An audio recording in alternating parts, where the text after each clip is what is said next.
Welcome back, guys. This is the installation video for the CYC X1 Pro Gen 2 motor.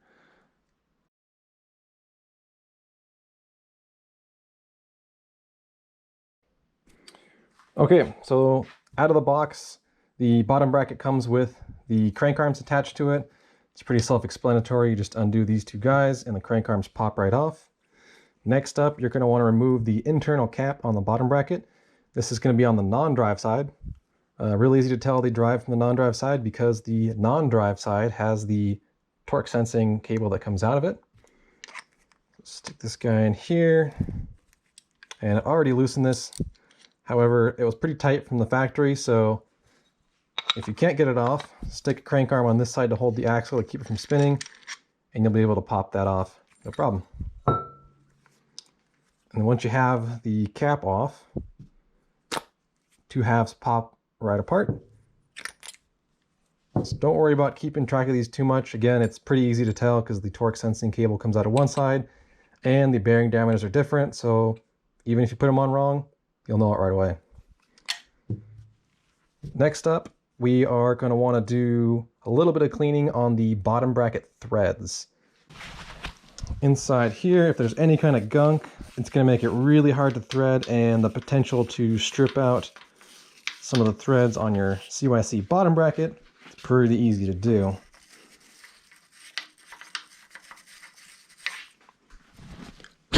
So make sure those are clean. Everything should be shiny. If you've got anything in there, make sure you get it out.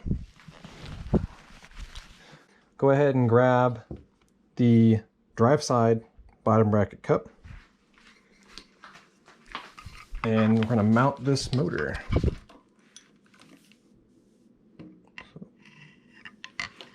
Slide that over there, and the drive side is a reverse thread.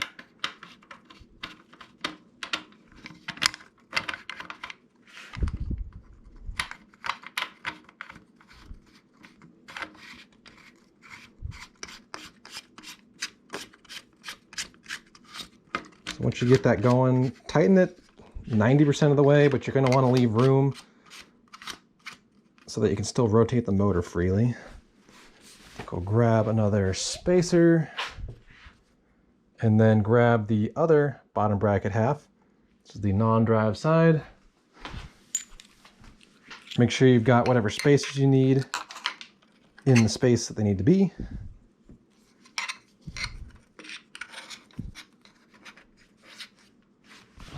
See, that lines up there.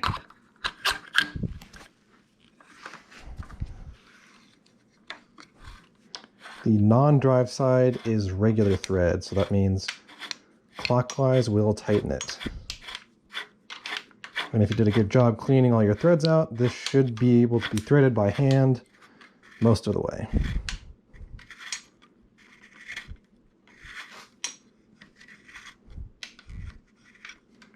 Alright, so that's getting snug. Now you're going to want to rotate the motor down against the frame. And then right now, you're going to want to make sure that nothing is coming into contact with the motor that you didn't want it to. Right now, my frame is bottoming out the motor right there. However, previously, the motor plate did hit some of this side structure here, and it was causing a dent. So I went ahead and filed down the frame just a little bit. That way I can choose where I want the motor to be rather than having it smash up against the frame. So coming back over here, go ahead and grab your bottom bracket cup tool and get this relatively where you want it to be. Go ahead and snug these guys down. It's important to note that there is a little bit of a ledge in there that this bottom bracket cup needs to sit in. So it shouldn't be touching this face. It should actually sit down inside that little groove. Very hard to see here. You can kind of see it here. Right in there, like you can see this one's off center, starts to move it up a little bit.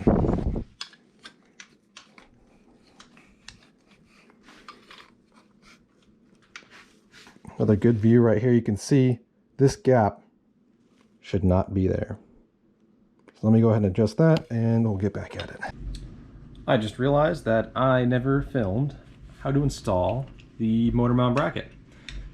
It's not too complicated. I think it's something everyone can figure out on their own. You just have this black piece right here and then a nut and bolt for each side. Once you have the motor actually mounted through your bottom bracket, you could just slide this piece right over the top and then secure it with these screws here. There's one on each side. The only trouble I had with that was when I initially installed it, I only used the nut that's back there and the washer. Tightened down both sides adequately with Loctite, and I picked the bike up and dropped it to the ground from about 3 feet up. And I just wanted to test and see if it was going to hold with all the force in the motor, because this motor does sit fairly horizontal and there's not much to hold it up. And sure enough, the motor slid down about 1/8 of an inch, and then it was fairly loose, so if I was riding it would slap around a little bit. To fix that, I took a Star lock washer, so it's a little washer that's got kind of like little spikes on the end of it, and I put it behind the washer. So the order there was the nut, a regular washer, the spiky Star washer, and then that washer contacts the actual motor bracket, and that dug into the metal and it seems to have fixed the problem. So if you do have something like that, I would recommend testing it out lightly. Drop the bike from a foot up or so, something that would simulate how you're riding the bike, and see if your motor moves. All right, let's get a better look at these 3D printed motor mounts that I have in here. I did reprint them in blue at a finer resolution. That way it's a little bit stronger of a part, but you can see it fits in there pretty nice, matches the contour of the frame. And then we've got the one up here in the front that keeps that motor bolt housing from hitting the down tube of the frame. Nice contour match. And to give you a better idea what these look like, this is the larger one that has the little motor bracket adapter on top. You've got some of those threaded brass fittings in there. Overall pretty easy to do. This one was a little trickier. Had to match this contour to the motor on top. Took a few iterations, but it does work. I'll be posting these guys up on Thingiverse as well if you want to 3D print them. It may not match the contour of your frame exactly, but I think this little piece will be pretty useful to a lot of people. At least keep the down tube from getting dented. If you notice, there has been quite a bit of work done since the last cut in this video. I ran into a pretty major problem in regards to threading this bottom bracket cup into the bottom bracket housing on my mountain bike. The threads on the CYC bottom bracket were pretty soft, and even though I was applying a very small force, something must have been inside the bottom bracket housing. Piece of paint or a leftover piece of dirt or something, because thread got caught and the thread sheared off the inside of the bottom bracket. Luckily this was a thread that was close to the end, so I wound up sanding off the first 3 or 4 threads and then threaded it back in here. And I'm not going to show that because the way that bottom bracket is, as you can see in the picture, is pretty bad, and the more times I thread this in and out of the bottom bracket, the more likely I am to damage the threads in the bottom bracket. I did have to buy this Park Tool bottom bracket cup remover because they were stuck in there. And when I say stuck, I mean I had to use a 2-foot breaker bar in this to get it out. It's pretty bad. So, as I said earlier in the video, absolutely quadruple check that there is no dirt inside your bottom bracket housing. Okay, back at the workbench here, we're going to assemble the chain rings onto the through axle. So grab this guy, just make a quick double check that this bottom bracket internal cup is tight.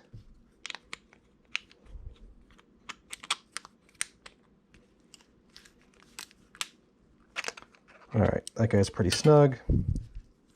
So this red ring, oh geez, this red ring is going to go between the chain ring and the freewheel.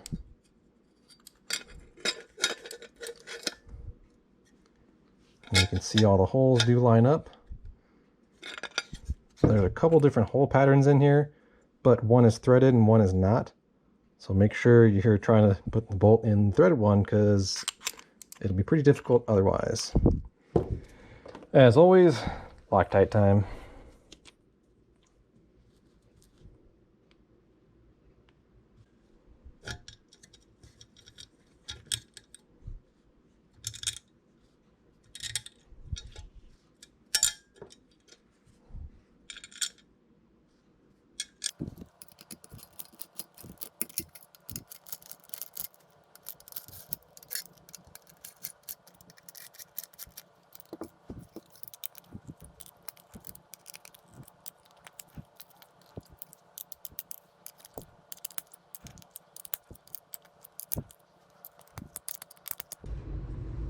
And I went ahead and put some Loctite on the threads here, and you will also need the internal cap. Obviously the sprocket's going to go on the drive side. Get this guy through here. One thing you want to make sure is that when that axle comes through the other side, that you can see the threads. In my case, you can see the blue Loctite on there, and there's at least 4 or 5 threads sticking through. If you don't see these threads sticking through, that means you've probably used too many spacers for your bottom bracket. So go ahead and put this guy on there. Always start it by hand, that way you know you're not crest threading it. Do this just a little past finger tight. What you're essentially doing here is preloading the bottom bracket bearings, and preloading is okay. However, there's a limit to it. If you preload it too much, you're going to wear out the bearing races a lot quicker than intended, and potentially even overheat the bearing and potentially seize it. It's a little bit extreme, but you definitely want to make sure to get this right. And having less preload is better for longevity than too much. The downside of putting too little preload on it is that the axle could move in and out, a little bit of play in there. We're going to find out. I'm going to do this a little past hand tight, and well, in a long-term review, we'll find out if it worked or not.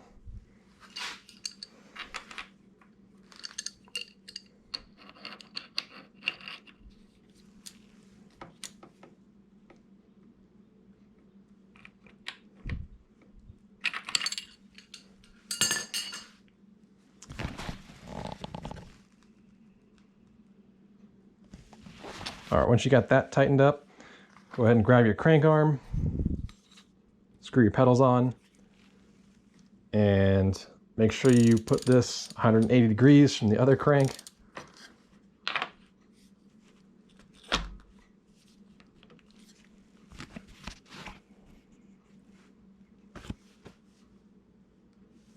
And then go ahead and find one of these guys, a little bit of Loctite on there, and screw it in. Tightening these crank arm bolts a lot, and by a lot I mean you can see the gap between the cup and the crank arm is almost nothing. Barely see anything through there. And what that took was a long breaker bar with one of these Allen key to socket adapters, and you really have to get it tight, and you'll know it's tight enough, like I said, when that gap closes up. So don't be afraid to wrench down on this. It's quite a bit of force to get that on there. And then once you've got that on there, make sure both sides are tight. Go ahead and put the chain on. I've already done this because, like I mentioned earlier, I had some problems with the bottom bracket and everything. Wanted to make sure this all lines up. The chain that I got was actually too short. They sent me one that was for the 50 whatever tooth sprocket that's smaller than this, but I did contact customer service and they shipped me out a new one right away. Didn't take too long to get here. So obviously this is the newer chain that is the right length. It was pretty difficult to get over here, so if you can't get the chain over the sprocket, you're going to have to loosen these bolts here. And once you do, this whole ring will slide down a little bit. Chain will roll on there pretty easily, and you'll be all set. So next up, we're going to go ahead and get the chain tensioner on there, and then a little carbon cover that goes over that, and that'll be it for the motor install. Okay, now time for the spring tensioner that is ultimately going to be the belt tensioner. Start with this guy. Gonna have him sit like this. Also, real quick pro tip, this little piece right here is eventually going to sit on top of the motor housing, and as you can see, it's scratched up pretty good, as I tried to install this once already. So a little piece of heat shrink over the edge of there should prevent this from scratching it up too bad. Let's go ahead and grab the long piece, put it through the middle, and there's two different size spacers here. The long one is going to go on the side with the wheel. Oops.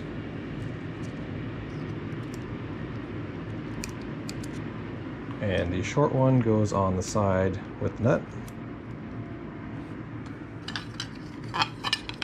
take this guy right through there. When you put this on, make sure the roller's on top of the chain, assuming your bike's upside down.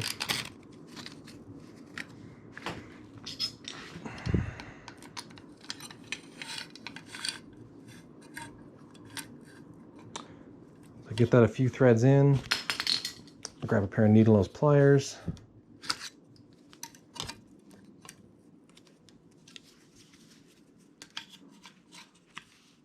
And lift that up over the top.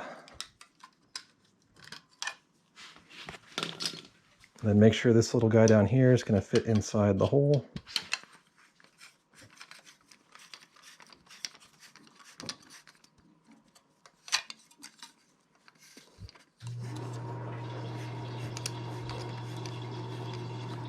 Overall, not the best chain tensioning system, but it does work.